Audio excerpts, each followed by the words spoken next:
네, 시청자 여러분 안녕하십니까. 충북 시사토론창의 구본상입니다. 지난 6일 지방선거를 통해서 지방의회 역시 권력이 재편됐다고 하죠. 전국 광역의원 가운데 국민의힘 소속은 62%, 그리고 기초의원 역시 여야가 반반 구도를 이뤘다고 하는데요. 저희 충북의 상황 역시 크게 다르지는 않은 것 같습니다. 자, 그래서 오늘 저희 충북 시사토론창에서는 도의회 그리고 청주시 의회를 중심으로 다시 한번 현황을 살펴보면서 앞으로 지방의회가 풀어가야 할 과제까지 함께 짚어보도록 하겠습니다. 자, 오늘 토론 함께해 주신 네 분을 소개해드리겠습니다. 먼저 서원대학교 국제행정학 엄태석 교수 나오셨습니다. 네, 안녕하십니까. 네, 반갑습니다. 그 옆으로 와우팟 제작국장이신 이재표 국장 모셨습니다. 네, 안녕하세요. 반갑습니다. 제 왼쪽으로 가겠습니다. 이광희 전 충북도 의원 나오셨네요. 네, 안녕하십니까. 반갑습니다. 마지막으로 충북 참여자치시민연대 최진아 시민자치국장 모셨습니다. 예, 반갑습니다. 네 분과 함께하도록 하겠습니다. 자, 일단 지난 1일 도의회를 비롯해서 시군의회도 다 이제 새롭게 임기를 시작을 했습니다. 자, 지방의회 개헌과 관련해서 일단 네 분은 현재 상황을 어떻게 바라보고 계시는지 키워드로 좀 간략하게 듣고 싶은데요. 이건 뭐 순서대로 좀 가도록 하겠습니다. 이재표 국장님부터 들어볼까요? 네.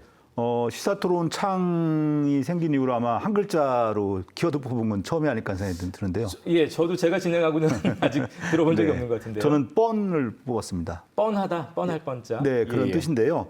그러니까 뭐 의회는 이제 보이는 규칙도 있고 보이지 않는 규칙도 있는데 상식적으로는 그 다수의석을 정한 저만 정당에서 의장이 나오게 돼 있고, 그리고 이제 뭐 여러 가지 그 겹치는 요인이 있을 때는 다선 의원 고령자에게 그 어떤 그 우선권을 주게 돼 있지만은 사실 좀 그 이번에 여러 가지로 변화를 바라는 목소리가 많이 있었거든요. 네. 근데 그런 목소리가 있었음에도 불구하고 결과는 뻔했다라는 의미에서 뻔이 되기도 하고요. 또 한 가지는 그 청주시 의회의 경우에 그 의장 당선자가 육선 의원이기도 하고 또 의장을 3번이나 했던 그런 경우인데 좀 후배들에게 기회를 주라는 그런 여러 가지 목소리가 있었습니다만 그 약간의 그 낯두꺼움이 있지 않는가. 이것도 뻔자가 들어가는 또 말이 있습니다. 그런 의미에서 저는 뻔을 뽑았습니다. 네, 그 관련된 자세한 내용은 잠시 후에 더 다뤄보도록 하겠습니다. 예, 엄 교수님. 네, 저는 희망을 담아서 세술은 세부대라는 구절을 한번 생각해 봤습니다. 세술을 세부대 담는 것은 이전에 남아있던 부대 안에 침전물이나 향이 배어 있어서 술 맛을 망치기 때문 아니겠습니까? 지방의회가 이제 31년이 넘었습니다. 예. 이제는 이전에 낡은 관행, 정치 문화, 체제 깨끗하게 비우고 새롭게 출발해서 국민들에게 희망을 주는 의회가 되기를 바랍니다. 네, 바로 맞은편으로 가겠습니다. 이전 의원님. 저는 이제 키워드로 낯뜨거움, 요즘 날 덥잖아요. 날 뜨거움이 아니라 낯뜨거움으로 좀 정했는데요. 네. 일단 이제 세간의 언어로는 팔리다고 하고 혹은 이제 얼굴 들기 창피하다 네네. 이런 이제 그런 키워드인데요. 청주시의회를 콕 집어서 이번에 김병국 의장을 선출을 하지 않았습니까? 근데 그분과 관련돼서 일단 위장 전입이 저는 되게 뼈아파요. 청주시 의원들은 출마할 때 어느 동네 살아도 상관이 없거든요. 그런데 그분은 복대동의 큰 평수의 아파트에 사시면서 주소는 그쪽 동네로 네네. 그 가덕면인가요? 그쪽으로 돼 있다고 하죠. 이런 것은 유권자들을 기만하고 선거를 한 것이다. 이게 법률적인 문제도 뭐 있겠으나 저는 도덕적인 문제가 있다. 이거는 정말 이 부끄러움, 그런 분을 의장으로 뽑아놓고 그러면 이 부끄러움은 청주 시민들의 몫인가? 이런 뜻에서 낯뜨거움으로 정했습니다. 네, 뭐 키워드부터 정말 그야말로 뜨겁게 가시는 것 같습니다. 네, 마지막으로 최진아 국장님. 예, 저도 비슷한 말씀을 드려야 될 것 같은데요. 저는 반장 선거보다 못한 의장 선거라고 정해봤습니다. 지방선거 개원 과정에서 가장 늘 이제 비판받는 대표적인 말이 초등학교 반장 선거보다 못하다는 말인데 요즘 초등학생들 반장 선거 굉장히 치열합니다. 후보 등록은 물론이고 정견 발표를 위한 준비 굉장히 열심히 하는데 주민의 대표라고 하는 지방의 의장 선거 과정을 보면 후보 등록 없고요. 정견 발표도 보장이 됐지만 청주시의회는 매번 정견 발표도 하지 않습니다. 주민들이 보기에 도대체 뭘 보고 의장을 뽑으라고 하는 건지 좀 혼란스럽기도 한데 뭐 당내 경선 과정에서 충분히 의견을 밝혔다라고는 하실 수 있지만 그러면 그 과정에 참여하지 않은 다른 당이나 주민들 국민들에게는 전혀 설득할 필요를 느끼지 않는 것인지 이러한 의장 선거 방식에 대해서 정말 이제 지방의회 의원분들은 문제의식을 느끼지 못하고 계신 건지 좀 궁금해지기까지 해서 조금 세기도 하지만 반장 선거보다 못한 의장 선거라고 정해봤습니다. 네, 자, 네 분의 키워드를 통해서 대략의 생각들을 들을 수 있었는데요. 더 자세한 얘기는 저희 관련 영상을 하나 보시고 와서 풀어가도록 하겠습니다. 함께 만나보시죠. 첫 등원의 본회의장으로 향하던 의원들은 시민단체의 피켓 시위를 마주해야 했습니다. 3대 청주시 의회 개원 첫날 표정입니다. 못하는 의장 선출 방식 개선하라. 다수당 몫의 의장석 먼저 차지하겠다며 21대 21 동수인 여야 양당의 줄다리기 끝에 예정된 개원 시각을 맞추지 못했고 실거주지가 아닌 선거구에 주소를 두고 당선된 위장 전입 논란의 의원이 의장 후보로 나서자 시민단체가 행동에 나선 것입니다. 개회 첫날 파행까지 점쳐졌던 본회의는 여당 먼저 전반기 의장을 맡는다는 개회 직전 전체 의원 투표 결과에 따라 국민의힘 6선의 김병국 의원이 전반기 의장에 오르며 3대 의회의 문을 힘겹게 열었습니다. 원 구성을 위해 열린 충북 도의회 본회의. 시작하자마자 정회하고 여야 간 협의에 들어갔습니다. 상임위원장 배분에는 어느 정도 합의점을 찾았지만 정작 의원들의 상임위 배정에서 충돌이 빚어졌습니다. 4시간 가까운 논의에도 의견차를 좁히지 못해 민주당 의원 7명이 불참한 가운데 국민의힘 단독으로 상임위 배정과 위원장 선출이 진행됐습니다. 여야의 대립점은 교육위원회. 국민의힘은 원 구성을 서둘러야 하는 만큼 모든 의원의 요구를 들어줄 수 없다며 이미 민주당 의원 1명이 교육위원회에 배정된 상황에서 추가로 민주당 의원을 배정하기 위해 다른 의원들의 양보를 받아내기 힘들었다고 밝혔습니다. 민주당은 국민의힘이 다수당으로 최소한의 배려도 없었다고 주장했습니다. 상임위원장 배분까지 양보했는데도 불구하고 교육 전문가인 의원의 교육위원회 배정을 받아들이지 않은 것은 협치 포기를 선언한 것이라고 반발했습니다. 민주당은 자당에 배분된 부의장과 정책복지위원장 사퇴 카드까지도 검토하겠다고 강경한 입장. 잡음 없는 의장단 선출로 순조롭게 출발하는 듯 보였던 충북도의회가 원 구성에서 여야 간 파열음을 내며 첫 임시회부터 파행되는 모습을 도민들에게 보여줬습니다. 네, 자, 원 구성을 둘러싼 일종의 갈등 양상에 대한 뉴스였는데요. 뉴스 어떻게 보셨는지 자유롭게 듣겠습니다. 예, 임 교수님. 우리의 문제들을 해결하라고 뽑아준 의원들이 본인들의 문제도 해결을 못하고 있는 것이거든요. 엄청나게 실망을 할 수밖에 없는 상황인데 이광희 의원님 잘 아실 겁니다. 4년 전하고도 비교해 보십시오. 그때도 지금은 여당이 된 국민의힘이 그렇게 얘기했습니다.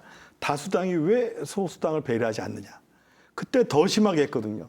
저는 정치가 이렇게 다람쥐 쳇바퀴 돌듯이 반복되는 것이 전공자로서 또 국민으로서 굉장히 한심하고 서글프게 생각을 합니다. 예. 그 이유는 어떨지 몰라도 일단 되고 나면 이제부터는 우리들의 세상, 우리들의 리그라는 생각을 버리지 않으면 계속 외면을 받을 텐데 그래서 항상 지방의회 무용론이 등장을 하는데 지방의회 안 사라지거든요. 그리고 지방의원들 계속 반복적으로 여러분들 당선이 됩니다. 한번 이러한 구조를 깨트리는 네. 새 부대를 만드는 방법 한번 고민해 봐야 되지 않나 싶습니다. 네. 예. 다른 분들도 뉴스 보시고 최진영 뉴스를 국장님. 보니까 이제 앞으로 4년간의 충북도의회 청주시의 모습을 한 장면으로 요약해 놓은 것은 아닌가 싶은 조금 이렇게 불안한 기시감이 좀 들기도 하는데요. 21대 21 여야 동수의 청주시의회야 논란이 예상이 됐기도 했지만 충북도의회가 절대 다수인 국민의힘을 차지하고 있는 상황에서 이제 의장 선출까지는 어떻게 잘 마무리가 됐지만 상임위원회 이제 선임이나 상임위원장 선출 과정에서 논란이 또다시 반복이 된 건데 이 부분들을 이제 사실은 예정됐던 파행 정도라고 그냥 가볍게 치부하기는 좀 곤란한 여러 가지 문제들이 있다고 보여지고요. 부디 이러한 뉴스에서 봤던 광경이 앞으로 4년간의 충북도 의회 혹은 청주시의회를 대표하는 장면이 되지 않기를 조금 바라는 마음이 좀 더 큰 안타까운 마음으로 뉴스를 좀 보게 됐습니다. 저는 이제 이번 문제를 보면서 위원장 배분 문제는 늘 뜨거운 쟁점이에요. 의회에서. 그런데 이번 건 같은 경우는 위원장 배분 문제가 아니었고 위원 배치 문제였습니다. 교육위원회에 학부모 회장을 했었던 분을 민주당에서는 그분을 교육 전문가로 비례대표로 선출을 해서 그분이 교육위원회에 들어가서 교육위원회의 어떤 그 비판 역할을 좀 했으면 하는 바람에서 비례대표로 선출을 했어요. 근데 그분을 제외한 거거든요. 요번 같은 경우는 약간 초유의 일이에요. 그래서 요 상황에 대해서는 좀 시민사회가 눈여겨봐야 되는 부분이다. 그러면 전문가로 뽑아놓고 그 사람을 그 견제 감시하는 용어로 쓰지 못하게 하는 네. 이런 거는 좀 문제가 있지 않은가 이렇게 좀 저는 봤습니다. 뭐 또 전문성에 대한 판단 여부가 좀 있긴 하겠습니다만. 네. 네, 이재표 국장님 어떻게 보셨습니까? 저는 뉴스? 일단 뭐 예. 저 지방에 대한 정치 혐오를 제가 조장하고 싶은 생각은 전혀 없고요. 최근에 계속 공수기도가 되고 있어요. 지난번에 민주당 일색, 이번에는 또 국민의힘 일색 네네. 이렇게 되다 보니까 그 의원이 다 물갈이가 되거든요. 초선이 물론 많은 건 장점일 수도 있는데 네네. 국민의힘의 경우에는 다 물갈이가 됐기 때문에 예. 전원 초선 거의 전원에 가깝게 초선으로 교체가 됐고 그러다 보니까 의장, 부의장, 그다음에 상임위원장, 그다음에 뭐 예결특위, 그다음에 뭐 윤리특위까지 전부 다 그 이 초선 의원들이 네네. 그 의장, 부의장, 상임위원장을 맡는 이런 문제가 발생했다라는 거죠. 이런 부분은 구조적인 문제에 대한 부분이고 뭐 앞으로도 더 얘기할 기회가 있겠지만은 저는 근본적 변화가 필요하다라는 걸 이번에 또 느꼈습니다. 네. 자, 이번 뭐 충북도의회 원구성이 마무리가 일단 되긴 됐습니다만 지금 뭐 뉴스에도 보셨고 뭐 다른 지역도 아마 마찬가지일 겁니다. 의장 선출, 원구성에 있어서 늘 갈등이 많이 반복되는 걸 저희가 볼 수밖에 없는데 뭐 이유 원인은 어디 있다고 보시나요? 예, 엄 교수님. 근본적으로 인간의 이기심이라는 본성에다가 정치를 하는 분들은 그게 더 강하죠. 권력욕이라는 게 있으니까. 지방의회의 의장이 되면요. 의전 서열이 그냥 졸지에 시장하고 동의로 올라갑니다. 거기에 비서실이 달리게 되고 일단 정치적 영향력이 커지죠. 네. 그리고 거기에 상당한 액수의 수당이 또 부여되고 거기다 활동비도 생기게 되죠. 그래서 하고 싶어 할 겁니다. 그런데 이제 문제는 뭐냐 그러면 단체장과 같은 수준의 대표성을 가진다면 유권자, 지역 주민들의 판단을 충분히 반영해야 된다는 것입니다. 예. 그냥 40몇 명의 대표, 120몇 명의 대표, 이런 20몇 명의 대표 이런 것이 아니고요. 뭐 청주시 같은 게 86만의 대표, 네네. 충북 같으면 160만의 대표라는 점에서 한번 선출 방식이나 이런 것들은 고민해 봐야 된다는 네네네. 생각을 하게 됩니다. 예. 예. 어쨌든 공수가 바뀐 입장에서 뭐 어떻게 보면 좀 예상됐던 결과일 수도 있겠습니다만 더불어민주당 입장으로서는 글쎄요 뭐 만족스럽다고 할 수 있을까요? 만족스럽다고 할 수 없겠죠. 일단 어떻습니까? 이제 예. 근데 제가 알고 있는 정치에서 소수에 대한 배려는 없습니다. 소수에 대한 배려라기보다 밟았을 때 마치 압정처럼 자기 발을 찌를까 봐 약간 옆으로 좀 예, 예. 돌려놓거나 그 의견을 들어주는 것일 뿐이지 배려라는 거를 저는 찾아보기가 좀 어렵다고 보고요. 이번 같은 경우도 그러다 보니까 생겨난 게 도민들이 혹은 시민들이 뽑아놓은 숫자 비율대로 예, 의석수를 배분하는 이런 게 이제 약간 정착되는 단계에서 이번에 이제 상임위원장 배분은 그런 의미가 좀 있지 않나 이렇게 좀 생각이 듭니다. 배려는 아니라고 생각합니다. 뭐 정치의 속성, 뭐 권력의 속성이라는 게 다 있으니까요. 뭐 지방의회 의장 선출 방식 아까 이재표 국장님도 잠깐 언급을 하셨습니다. 뭐 아닌 지역도 있다고는 하셨습니다만 이에 대한 뭐 변화에 대한 요구들은 계속 있어왔는데요.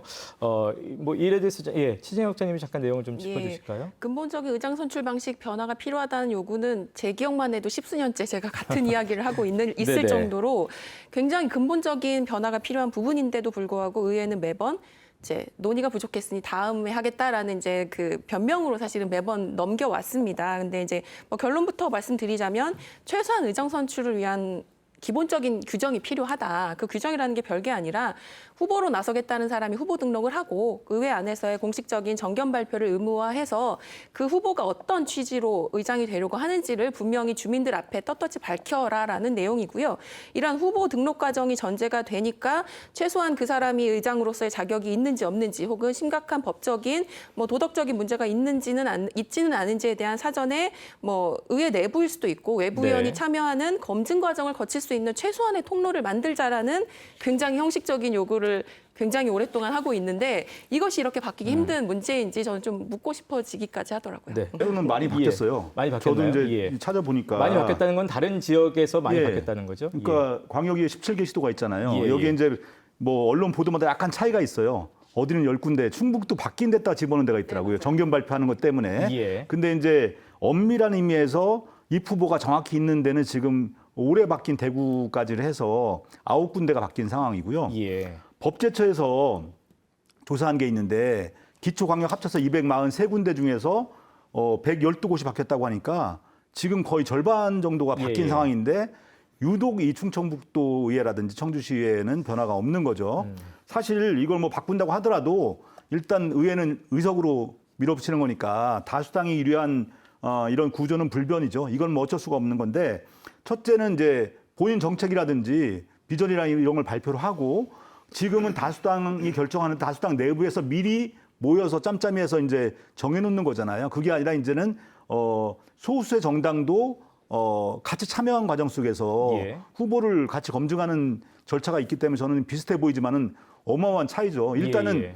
투표용지에 이름 쓰느냐 아니면 기표하느냐의 문제인데 아까 반장 선거 얘기 나왔지만 지금 어떤 선거가 이름 쓰는 선거 하냐는 거죠. 그런 선거는 없다는 겁니다. 네네. 그런 의미에서 저는 당연히 이 충청북도 의회 또 지역의 시군 의회들도 이 부분에 대해서 이번 그 의회 임기 안에 반드시 바꿔주기를 저는 주문합니다. 네. 이른바 교황 선출 방식을 그렇다면 이제 충청권 이 충북도 의회라든지 청주시 의회라든지 또 고집하고 있는 이유가 있을 것 같아요. 이해, 엄 교수님. 아마 교황께서 우리 지방의회 그 의장 뽑는 과정을 보시면 졸도하실 거예요. 교황을 그렇게 뽑지 않습니다. 네, 아까 뭐 이 예, 국장님도 만 말씀하셨습니다만. 80세 이하의 추기경들 맥시멈 120명이 모여서요. 물, 와인, 빵만 가지고 아무도 들어갈 수 없는 방에 들어가서 예. 3분의 2가 찬성할 때까지 계속 하루에 2번씩 투표를 하고 그게 안 되면 다시 선임 추기경이나 사제들이 설교도 하고 강화도 해서 반까지 내려가는데 심지어 가장 오래 걸린 교황 선출 기간은 2년도 걸렸습니다. 그 얘기 뭐냐 그러면요. 120명이 모여서 한 사람의 교황을 뽑기 위해서 얼마나 많은 노력을 하고 마음을 모아가느냐는 과정을 보여주는 것이죠. 근데 우리는 교황 선출 방식에서 딱 한 가지만 하는 거죠. 무기명으로 투표한다. 토론 전혀 안 하고.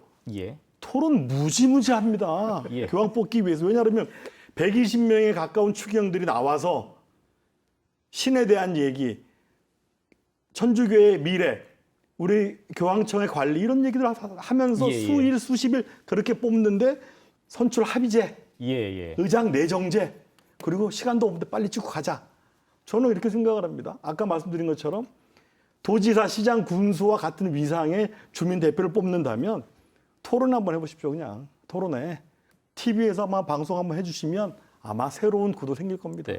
소위 말하는 그 교황 선출 방식이라는 것을 이제 가져오는 거에 있어서 입후보 절차가 없다. 다시 말하면 이제 후보로 올려놓고 그걸 보면서 이제 공개적인 검증 절차가 없다라는 점이 될 것 같은데요. 개선되지 않는 이유 어디 있다고 보시는지 다른 분들. 예. 이제 저는 이전 의원님. 뭐 교황 선출 방식인 콘클라베 방식은 일단 아니인 거죠. 근데 이제 문제는 그 국회법에 따라서 이렇게 다수당의 의장을 주는 이런 그 이유는 다수당 내에서 뽑히면 결국은 본 투표에 가서도 그렇게 나오지 않겠는가를 전제로 하고 있어요. 그래서 이제 하다 보니까 그 한쪽 당 내부에서의 뭐 자기들 정견 발표에서 끝나고 소수당에 대해서는 배려하지 않는 이런 이제 방식이 좀 생기게 되는 거고요. 예. 또 하나는 만약에 국회법을 따른다면 다수당에서 선출해서 의장이 되면 국회처럼 그 정당 소속을 버려야죠, 정당을. 그 기간 동안은 예. 정당 소속이 아니라 대한민국 국회를 대표한다. 충청북도의 도민을 대표한다는 도민적 그 의사를 따라서 예. 그 상태는 그래서 제가 한번 제안을 해본 바가 있었어요. 그러면 의장이 되면 그분은 그 기간 동안만은 정당 소속이 아닌 상태가 좀 네네. 됐으면 좋겠다. 근데 그것도 국회법을 따르지 않고 또 그 입후보 할 때 그러다 보니까 무슨 일이 생기냐면 입후보 과정이 없다 보니까 그분이 의장이 돼서 어떤 일을 할지에 대해서 예. 모르고 도민이나 시민들 입장에서는 의장이 됐는데 도저히 나쁘끄러운 의장을 우리가 모신다고 표현해야 될까요? 두게 되는 이런 상황이 발생을 했을 때 그 대안이 없다는 거예요. 그래서 이런 문제들을 어떻게 극복할 것인가가 네. 관건이라고 생각합니다. 예. 원구성 관련한 것만 한 번 더 짚고 넘어가겠습니다. 뭐 원구성 관련해서 뭐 특별한 얘기들이 없으셨는데 혹시 뭐 현재 방식 문제점 없다고 보시는지 이재표 국장님. 네, 서로 잘 협의가 안 되면 규칙을 명확히 만들었으면 좋겠어요. 차라리. 네. 네, 예를 들어서 이번에 그 도의회 민주당 의석이 20% 의석이거든요. 그런데 정당 득표는 한 39% 정도가 됐다라는 거죠. 근데 이제 뭐 어쨌든 지금 한 표를 이기든 이기면 당선되는 게 중요한 거니까 적어도 가진 의석의 비율만큼의 어떤 지분을 주는 게 어떨까라는 생각을 하게 되고요. 그다음에 모든 의원들의 어떤 상임위 배속이 전부를 만족시킬 수는 없다고 생각을 하는데 그러면 순서를 둬서 한쪽이 먼저 선택하면 그다음이 다음 걸 선택하게 하고 서로 교차로 해서 선택하게 하는 방법. 쉽게 말하면 아까 반장 선거 얘기 나왔는데 프로야구 선수 지명하는 방식처럼 해서 한 번씩의 기회를 서로에게 주고 또 후반기에 또 바꿀 수 있잖아요. 그렇게 해서 이런 거 가지고 서로 그 머리 막 터지게 싸우는 그런 일을 좀 안 보여줬으면 좋겠다. 국민들 너무 스트레스 많은데 이런 거 자꾸 좀 보여주지 않았으면 좋겠다는 생각이 듭니다. 네네. 뭐 지방의회에 대해서 왜 다수당 중심의 일방적인 의장 선출 원구성을 하냐라고 물으면 늘 국회도 그렇게 한다라는 답변을 해요. 근데 이제 저는 그 답변만큼 무책임한 답변이 없다라고 생각이 드는 것이 뭐 국회가 그래서 혹은 다른 지방의회 어디가 그래서라는 답변이 그럼 우리 지방의회에 대한 자율성을 그렇게 강조하면서 지방의회 스스로 제도를 만들어내고 새로운 선례를 만들어내는 것에 대해서는 그렇게 무감각하고 무책임할 수 있는 답변인가라는 생각에서 좀 이게 좀 그 심각성, 그 문제의식을 지방의회만 모르는 것이 아닌가라는 생각이 좀 들기까지 합니다. 예. 저는 이제 다수라고 그렇게 해서 상임위원장들이 배치가 되다 보니까 무슨 일이 생기냐면 다수일 때 그 재선 이상급이 거의 없어서 그러니까 초선들이 주로 위원장을 맡게 돼요. 그러면 다선이 초선 하고 같이 위원장 초선을 모시고 이제 일을 하게 되잖아요. 초선이 너무 몰라요. 운영과 관련돼서 공무원들에게 어떠한 위압감이나 혹은 뭐 여러 가지 권위를 줄 수 없는 상황이 발생을 해도 그거를 그냥 시간을 2년을 그냥 그렇게 해서 보내야 된다면 도민들 입장에서는 굉장히 좀 불편한 내용이거든요. 그래서 저는 봤을 때 설사 그쪽 당이 아니더라도 사람이 없으면 그러니까 선수가 좀 높은 경험 있는 사람들을 좀 배치를 해서 그 의회 운영이 좀 원활하게 굴러갈 수 있도록 하는 게 어떻겠냐는 생각을 좀 계속 하곤 했었습니다. 자, 뭐 이번에도 그 도지사하고 도의장이 같은 정당, 다시 말하면 이제 단체장하고 의회 다수 정당이 같은 그런 경우가 됐는데요. 뭐 이에 따라서 뭐 수년하는 어떤 기능도 있겠습니다만 또 반면에 의회 본연의 기능인 어떤 비판하고 감시하고 견제하는 기능이 뭐 제대로 이루어질 있을까에 대한 우려의 목소리도 역시 있습니다. 이에 대해서는 어떻게 생각하시는지요? 정치에서 위기는 극단적인 대립보다는 완전한 융합이 더 위험한 겁니다. 한번 예를 들어보겠습니다. 도지사가 감사를 앞두고 도의원들한테 쉽게 갑시다. 이번에 어디 해외 연수 가신다는데 제가 경비 좀 넉넉히 챙기겠습니다. 감사 대충 넘어가고 도의원은 놀러 갑니다. 이런 거 계속 반복되면요. 돈 줄줄 세고 그다음에 도민들에게 갈 모든 이익이나 좋은 정책들 다 사라지거든요. 근데 그게 어떻게 드러나느냐.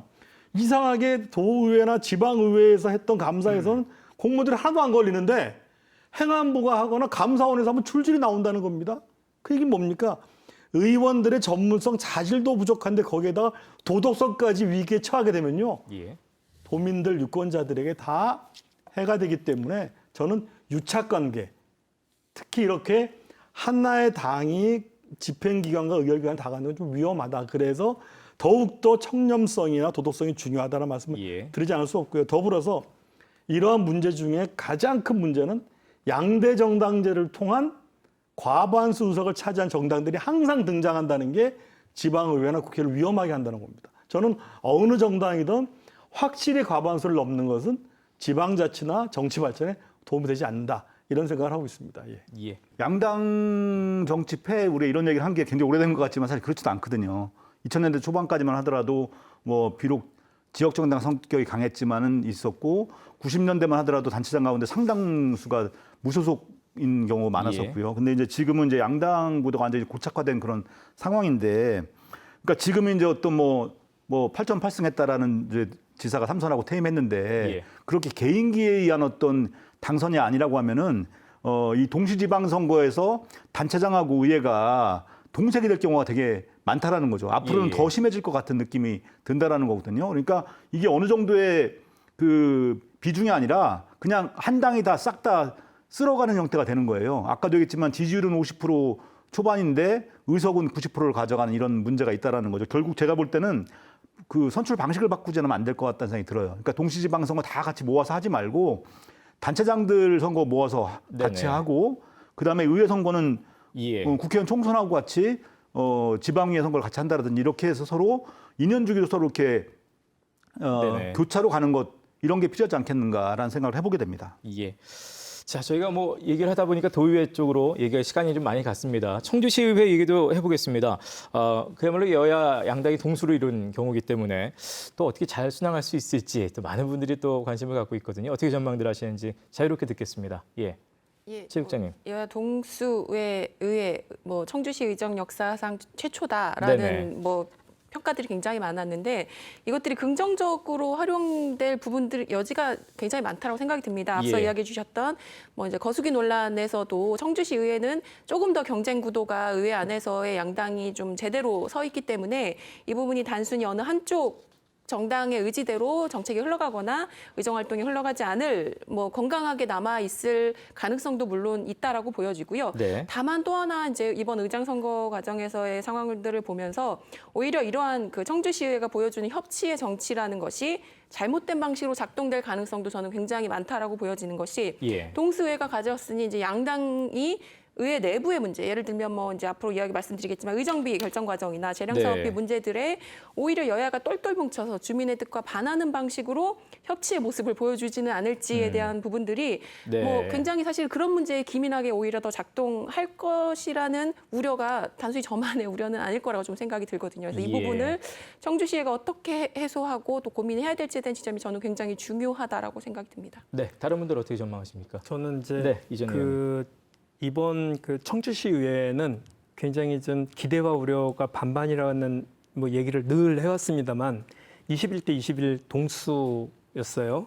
그러다 보니까 약간 특징이 좀 있습니다. 이거 자체가 일단 처음 있는 일이고요. 두 번째는 초선 모임이 처음 생겼습니다. 네. 제가 알고 있기에 지금까지 충청북도에서 각 의회, 지방의회상 한 번 4년 전에 시도가 있었어요. 그런데 독수리 5인방이라는 미명하에 오히려 거기가 축소가 되면서 전체 초선들 중에서도 소수가 되고 그래서 굉장히 4년 동안 어려움을 겪고 이번에 이제 한 번만 살아난 그런 사례가 있고요. 그럼에도 불구하고 이번 같은 경우 초선 모임은 지금 그 당선되는 그 시점부터 지금까지는 굉장히 나름대로 탄탄하게 구성을 해오면서 민주당의 초선 모임이 저쪽 그 국민의힘의 초선 모임을 좀 하라고 압박을 하는 정도까지 좀 가고 있는 것 같아서 일단 좀 눈여겨보고 있는 게 좀 그 다르고요.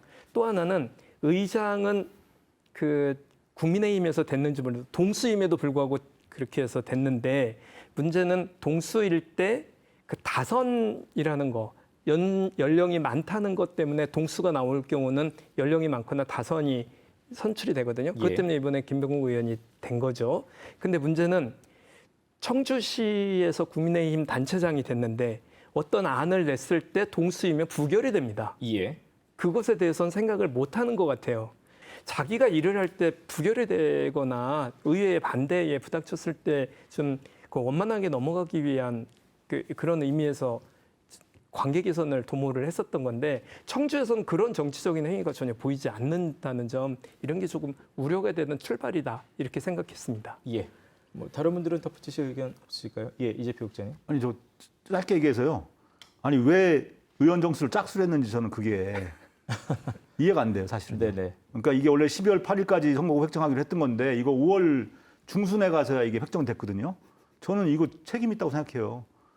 무조건 홀수로 해서 이런 일이 발생하지 않게 예, 되는데 공교롭게 짝수가 됐고 그것도 정말로 선거 직전에 결정이 되고 그다음에 설마 했는데 21대 21 나와버리고 이런 문제 된 걸 보면은 지방 자치에 대해서 국가에서 너무 우습게 하는 것 같아요. 제가 볼 때는요. 뭐 저도 안 그래도 그런 고민을 했는데 또 이광희 의원님이 그런 사정도 말씀해 주시니까 뭐 이해가 됩니다. 근데 저는 뭐 도리어 예. 이렇게 팽팽한 경우에 과연 정치력이 어느 정당이 아니면 단체장이 의장이 얼마나 예. 보여주느냐 그것도 저희들한테는 뭐 관심의 대상이 되는 것 같습니다. 예. 뭐 이제 시작이니까요. 지켜보도록 해야 되겠습니다. 자, 어찌됐든 지금 오늘 뭐 의회 출범하면서 여러 가지 우려의 목소리를 저희가 함께 좀 나눠봤습니다만 지방자치법 전부 개정에 따라서 인사권 독립같이 지방의회 권한이 일단 대폭 강화가 돼 있는 상황입니다. 그래서 전과 비교했을 때 어떻게 좀 달라지길 기대하시는지 아까 우리 키워드에서도 세술은 세부대라는 표현도 하셨습니다만 좀 기대되는 점이 있다면 어떤 것들이 있을까요? 예. 지방의회 권한이 원래 의원들이 누릴 수만 있다면 충분히 강한 권한입니다. 예. 지방의회를 통과하지 않고 단체장이 마음대로 할 수 있는 게 없습니다. 지금 보십시오.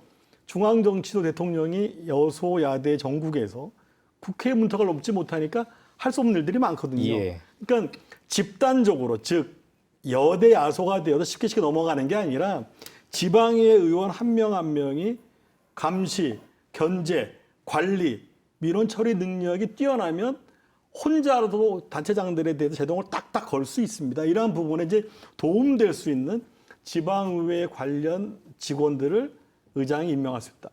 실은 임명을 본인이 마음대로 못하죠. 단체장하고 협의를 해야 됩니다. 왜냐하면 단체에 있는 직원들을 일로 발령을 해야 되기 때문에 따로 지방의회에 따로 공무원을 뽑지 않습니다. 그러니까 지방자치단체에 있는 공무원들을 지방의회로 발령을 내야 되니까 당연히 단체장하고 협의를 옛날에 거쳤죠.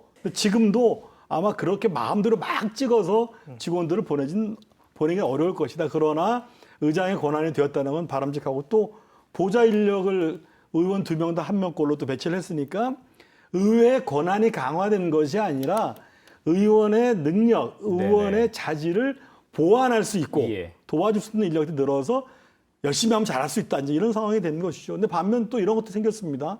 겸직 제한도 좀 더 강화되었고 예. 또 5월에 시행된 이해충돌방지법.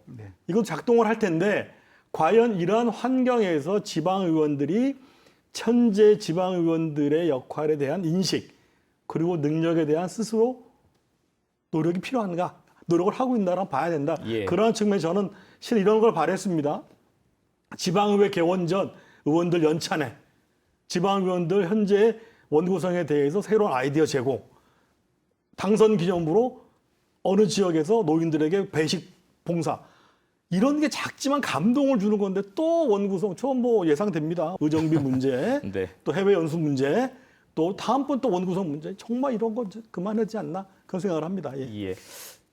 이제 이전 의원님. 이제 뭐가 달라졌냐면요. 지금까지 우리나라의 법 체계는 그 상권 분립에 의해서 이루어졌는데 지방자치는 상권 분립이 통용이 안 됐어요. 의회는 행정기관에 대해서 상권 분립상에 있어서 기관 대립형으로 분명하게 넘어설 수 없었는데 행정자치단체의 장 같은 경우는 사실은 의회의 인사권을 가지고 있었습니다. 그래서 도와줘야 되는 예, 예. 의회 직원이 오히려 예.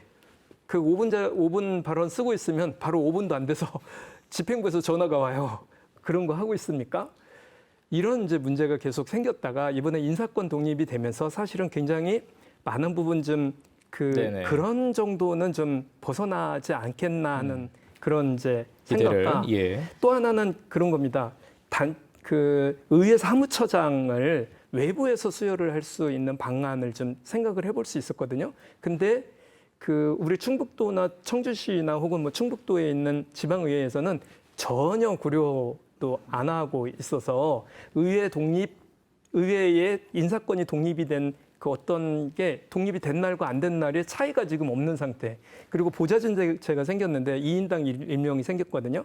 제가 제일 우려하는 문제가 뭐였었냐면 의원들을 보좌하는 게 아니라 의회 공무원들을 보좌할까 봐 걱정이었어요. 네네. 근데 지금 그렇게 돼가고 있는 그런 문제가 생깁니다. 의회 직원이 되면 제가 처음 가서 봤을 때 의회 직원을 왜 오냐고 물어봤더니 어떤 분이 논문스러운다고. 네. 물론 12년 전 얘기입니다. 지금은 이제 그렇지 않겠죠. 근데 의회 의원이 일을 하면 의회가 바빠져요. 당연히 의회 의원이 이것저것 시키고 이것저것 같이 하자고 하고 이런저런 거 연찬회 간담회 준비하라 그러면 당연히 바빠지죠. 이게 의회의 본 모습인데 결국은 밖에서 들어간 사람들이 일은 엄청 많고 공무원들은 상대적으로 일이 적은 거를 이렇게 보면서 굉장히 좀 네네. 이거는 의원들의 능력이 좀 향상돼야 되는 이런 과제가 생겼다는 예. 생각이 들고 이런 이제 압도적인 다수당의 의회일 경우 결국은 그 의회 운영을 어떻게 할까 이제 처음 맞닥뜨리는 거거든요. 그래서 눈여겨서 이 부분들을 좀 지켜봐야 된다 이런 네. 생각이 좀 들었습니다. 예. 최진영 국장님. 네. 뭐 지방자치법 전부 개정에 따른 의회 변화 얘기하면 지방의회는 늘 권한만 이야기합니다. 근데 그 권한에 따른 책임이 분명히 달라지는 무게가 있는 거고요. 교수님 아까 말씀해 주신 것처럼 지금까지 권한이 없어서 일을 하지 않았던 건 아니라고 예. 생각이 듭니다. 근데 이제 그 권한이 커진 만큼 거기에 맞는 책임에 맞는 역할들도 분명히 해야 되는 책임이 분명히 있다라고 생각이 들고 말씀해 주신 겸직 신고 구체화할 수 있도록 하는 부분이나 윤리특위나 윤리심사 자문위원회를 의무적으로 설치하도록 하는 내용도 지방의회가 그동안 고질적으로 지적받아왔던 뭐 제19 감싸기, 솜방망이 처벌로 대표되는 지방의회 무너진 도덕성, 기분 나쁘실 수도 있겠지만 도덕성과 책무성을 회복하는 일이 저는 굉장히 중요한 과제라고 생각이 들고요. 네. 또 적극적으로 주민들의 의견 수렴을 하는 과정이 지금까지는 거의 생략된 채 의원들만의 의정 활동이 진행되었다. 그런데 저는 그것은 굉장히 기본조차 지방의회가 뭘 해야 되는지에 대한 기본조차 놓치고 가는 것들이 아니었나 생각이 들고요. 네. 또 말씀해 주신 이해충돌방지법에 의해서 도의원들도 또 시의원들도 지방의원들도 자기가 사적 영리행위가 공적인 그 공적 업무와 이해충돌 가능성이 있다라고 하면 그것들을 소상하게 보고해야 합니다. 근데 이것이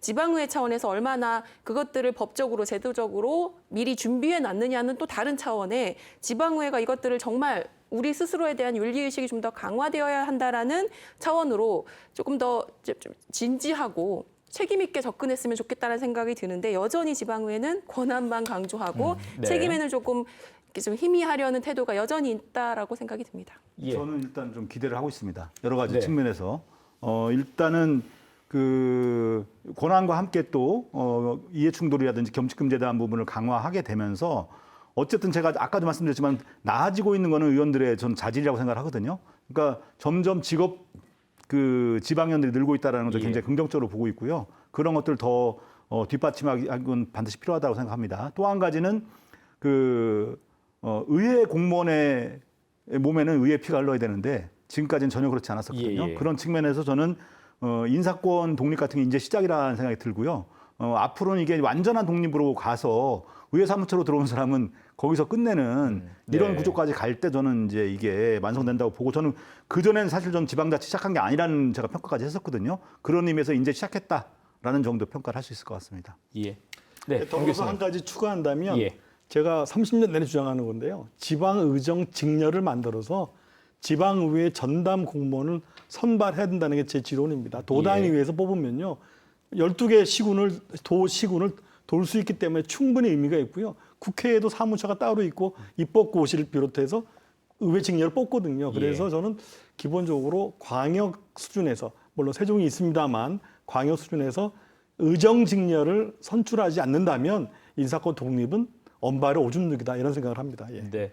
참 의회에서 풀어가야 될 과제들 스스로 자정해 나가야 될 어떤 노력들이 굉장히 많은 것 같습니다. 제가 마무리 발언 기회는 따로 드릴 텐데요. 혹시 꼭 뭐 못다 하신 말씀 있으시면 잠깐 듣겠습니다. 자유롭게 이전 의원님. 예, 제가 말씀드릴까요? 그 지방의원들이 자기가 무엇을 해야 되는지에 대한 역할 규정을 잘 못하는 것 같아요. 이 자리에서 좀 말씀드리면 정확하게 행정통제와 시장통제를 하는 역할을 해야 합니다. 시장이 지역사회에서 너무 커져서 뭐 불법 건축이나 혹은 뭐 불법 토지 뭐 변경이나 토목공사가 너무 크게 진행이 된다든가 이런 시장이 커지는 거, 그 다음에 뭐 큰 뭐 대형 마트가 들어와서 뭐 생계를 좀 유지를 어려운 분들이 생긴다거나 이런 것에 대한 조정, 이런 시장 통제가 의원이 할 일이다. 분명히 그분들의 일은 시장 통제 그리고 집행부인 행정을 통제하는 일이다라는 점을 좀 각인하시고 아무리 뭐 같은 당이 뭐를 한다고 해도 자기가 본연에 해야 될 일에 대해서는 좀 해줬으면 좋겠다. 이제 시작이시니까 격려를 좀 해드립니다. 네. 그러면 못다 하신 말씀들 마무리 발언으로 함께 좀 가름해서 듣도록 하겠습니다. 최진혜 국장님부터. 민선 8기 지방의회 굉장히 야심차게 출발했습니다. 그런데 뭐 이전의 의회들을 보면 전반기는 뭐 분위기 익힌다고 허송세월하고 후반기는 다음 선거 준비한다고 또 그렇게 시간을 보내는 경우가 저는 굉장히 현실적인 말이라고 생각이 들고요.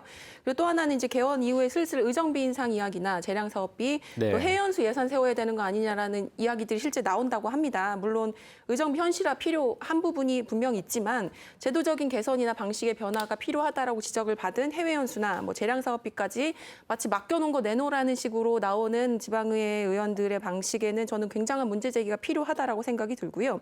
배경이 어떻게 됐든 지방의회 의원은 자신들이 하고 싶어서 하고자 나온 자리입니다. 그래서 뭐 선거 과정 내내 주민을 위해서라면 모든 것을 다할 것처럼 하던 그분들이 의원으로 이름만 바꿔 달았을 뿐인데 이렇게 벌써 자신들의 이익을 먼저 챙기는 것에 촉각이 곤두서 있어서야 되겠냐라는 생각이 좀 들고요. 예. 지방의회 의원이 주민을 대표하는 약간 상투적인 표현이기도 한 것 같지만 저는 그 말만큼 지방의회 의원의 책무와 역할을 제대로 표현한 말이 없다라고 생각이 들어서요. 뭐가 중요한지 이광희 의원님 말씀해 주셨지만 뭐가 필요하고 뭐가 중요한지를 좀 아는 채로 민선 8기 지방의회가 제대로 출발했으면 좋겠다라는 말씀을 드려야 될 것 같습니다. 네. 이재표 국장님, 예. 네. 저는 도대체 지방의원 되는 길은 방식은 무언가에 대해서 생각을 많이 해보게 되거든요. 그러니까 도의회 같은 경우에는 그 바람에 의해서, 그러니까 이번에 떨어진 의원들 중에서 저 사람 떨어졌어라고 하는 네네. 소리 듣는 사람 꽤 많이 있거든요. 또 공무원들이 만세 불렀다는 분도 있습니다. 그분 당선 안 돼서 이런 걸 보면서 이게 전체 어떤 정치 흐름에 따라서 이렇게 바뀌는 이 방식은 맞는가라는 생각을 하게 되고 또 청주시의회를 보게 되면은 민주당은 정당 득표 40.5%를 가지고 절반을 가져갔거든요. 어찌 보면 장기 체스에서 굉장히 말을 예. 잘 쓴 그런 경우인데 어떤 선거구를 보면은 상대당과의 경쟁이 아니라 오로지 당내 경쟁만 있는 경우도 있고 그다음에 이제 후보자의 가번, 나번, 다번 주는 원칙은 뭔가에 대한 그런 많은 궁금증도 네네. 갖게 되거든요. 이런 것들을 보면은 아직도 우리는 31년 됐지만은 아직까지도 우리 선거제도는 그 도의회 시기가 너무 많이 다르고 또 이 뽑는 방식도 많이 미흡하다라는 느낌이 들어요. 저는 이런 것부터 좀 네. 다시 한번 생각해서 정말 그 시민 닮은 도민 닮은 의회가 탄생했으면 좋겠습니다. 네. 이전 의원님. 저는 이제 그 의원들에게 하고 싶은 말인데 이것도 그 제 경험상 혹은 지금까지 진행되는 것을 보면 시작부터 7월 1일부터 임기가 시작이죠. 100일 안에 4년간의 활동해야 할 내용의 거의 모든 부분이 평가된다. 이런 그것을 좀 유념해달라고 얘기를 좀 듣고 싶어요. 처음에 그 최진호 국장님 말씀하셨지만 2년 동안은 배운다고 뭐뭐 하다 보면 그냥 예. 끝나거든요. 임기 시작하고서 7월 달에 이렇게 이렇게 상임위원회 만들고 이렇게 해서 끝나고 8월 달에 휴가예요. 9월 달에 돼서 보고 받고 나면 10월 달부터는 행정사무감사 네네. 들어갑니다. 바로바로 올해가 그냥 끝나버리면 의원 가장 힘이 쓸 첫 해에 모든 일이 끝나버려요. 그리고 이제 다음 해가를 맞이하면 전년도 했었던 거대로 토대로 그냥 예. 가는 거죠. 그러면서 4년 동안 무엇을 했냐고 물어보면 선거 나왔을 때 별로 한 게 없어지는 저 친구가 왜 의원이 됐어야 되는지 시민 입장에서는 의아스러운 상황이 됩니다. 그런데 일을 잘한 사람들의 특징은 100일간의 자기 정체성을 분명하게 드러내요. 공통점이.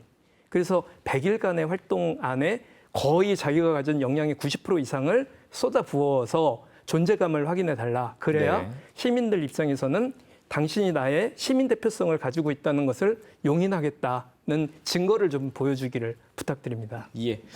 엄태석 교수님. 여기 나와 계신 모든 분들이 아마 이 말씀에 동의를 할 겁니다. 31년 됐는데 다람쥐 쳇바퀴 돌듯이 이제 쳇바퀴에서 내려오고요. 새 부대 만들길 바랍니다. 30년 동안 했던 그 해묵은 그 부대 빨리 깨부시고 가뜩이나 물가도 굉장히 오르고 삶도 팍팍하고 거기에 더위까지 우리 인생 정말 짜증나는데 신선한 참신한 희망과 꿈을 갖는 그러한 기사가 지방의회에서부터 들리기를 기대하는 마음입니다. 예. 네. 자, 오늘 함께해 주신 네 분 감사드리겠습니다. 고맙습니다. 네. 자, 내년부터는 지방의회 성적이 공개가 된다고 합니다. 회의 수라든지 의정비 또 뭐 출석률, 의안 발의 건수 등이 공개된다고 하는데, 자, 민주주의가 정말로 제대로 정착하기 위해서는 의회가 자신들을 뽑아준 도민 그리고 또 시민들의 민의를 반영하기 위해선 시민들이 무엇보다도 적극적인 감시, 견제 그리고 적극적인 참여를 해야 되지 않을까라는 생각을 다시 한번 해보게 됩니다. 충북 시사토론창 오늘 순서는 여기서 마치겠습니다. 시청해주신 여러분 고맙습니다.